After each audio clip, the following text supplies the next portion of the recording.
আপনারাই বলুন এই ছেলেটা আইফোন চালাবার যোগ্য কি যোগ্য না। না জজ সাহেব, ও একদম আইফোন কেনার যোগ্য না। আমি ঘুমাচ্ছিলাম, আমার ঘুমন্ত অবস্থায় কিডনি খুলে নিচ্ছিল। ওর মুখটাই দেখে আমার কলজে শুকিয়ে যাচ্ছে। ওকে এক্ষুনি ফাঁসি দাও।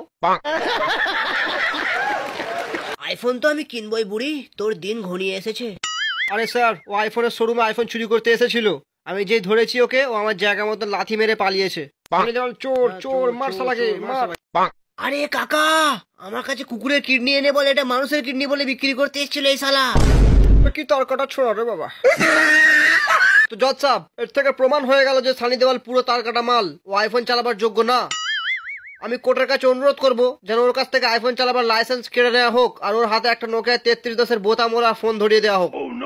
সব গাঁজাখড়ি লজিক শোনার পর কোর্ট এই সিদ্ধান্তে এসছে যে সানি দেওয়ালের কাছ থেকে চিরজীবনের মতো আইফোন চালাবার লাইসেন্স কেড়ে নেওয়া হবে। মজা পেয়েছো? আর কোর্ট সানি দেওয়ালকে নির্দেশ দিচ্ছে সে যেন তার কাছে অ্যাপেলের কোনো প্রোডাক্ট না রাখে। যদি তার কাছ থেকে অ্যাপেলের কোনো প্রোডাক্ট না, তোরা সবাই মিলে আমাকে ফাঁসাচ্ছিস। ওই ওই বুড়ো, তুই আমি আইফোন কিনতে দিবি নি বুড়ো। আজ তোকে ছাড়বো না বুড়ো, আজ তোর কিডনি বেঁচে আমি আইফোন কিনবো বুড়ো। তোকে এখানেই মেরে দেবো, দেখি কি আমাকে আটকায়। এই বুড়ো, তুই জানিস আমরা কতদিনের স্টক আইফোন কেনার?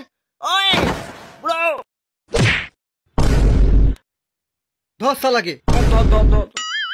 আমার রাস্তায় আসবি না। দেখ, আমি একে টপকে দিয়েছি, এবার আমি এর কিডনি বেচে আইফোন কিনবো। আমার রাস্তায় আসবি না, না তোরটাও ছাড়বো না।